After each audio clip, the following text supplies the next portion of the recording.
விஜய் ஆண்டனியோட நடிப்பில கடைசியா எனக்கு தெரிஞ்சு ரிலீஸ் ஆன படம் கொலை, பிச்சைக்காரன். இந்த 2 படமுமே வந்து பார்த்தீங்கன்னா, பெரிய அளவுக்கு போகல அப்படின்னு தான் சொல்லணும். பட் நல்ல எதிர்பார்ப்புல வந்துட்டு அந்த படம் எல்லாமே ரிலீஸ் ஆன ஒரு படம்.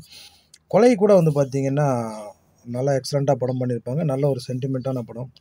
பிச்சைக்காரன் வந்துட்டு எதிர்பார்த்த அளவு போகல. அந்த படத்தில அவருக்கு வந்து விபத்தெல்லாம் கூட நடந்ததுங்கிற மாரியான ஒரு விஷயங்கள் வெளிய பரவியும், அந்த படம் பெருசா போகல அப்படின்னு தான் சொல்லணும். இப்போ ரோமியோ அப்படிங்கிற ஒரு படம் வந்துட்டு வெளிய வரப்போகுது.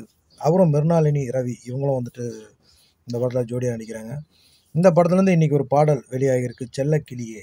இந்த பாட்ட கேட்கும்போது இந்த பாட்ட வந்து விஜய் ஆண்டனி தான் எழுதியிருக்கிறாரு. இந்த பாட்ட கேட்கும்போதும் எனக்கு வந்து வர்ற ஞாபகம் அவருடைய மகள் சமீபத்தில வந்துட்டு சூசைட் பண்ணிக்கிட்டாங்க. ஸோ அதன் நினைவா இந்த பாட்ட அவர் எழுதியிருப்பாரு அப்படிங்கிற மாரியான ஃபீல் தான் எனக்கு ஆச்சு. பாடல் கேட்கறதுக்கு ரொம்பவே மெலடியா, எக்ஸ்ட்ரார்டினரியா இருக்கு. நீங்களும் ஒரு முறை கேட்டு பாருங்க. நிச்சயமா உங்களுக்கும் ரொம்ப பிடிக்கும். இப்போ சோஷியல் மீடியாவுல அவைலபிளா இருக்கு.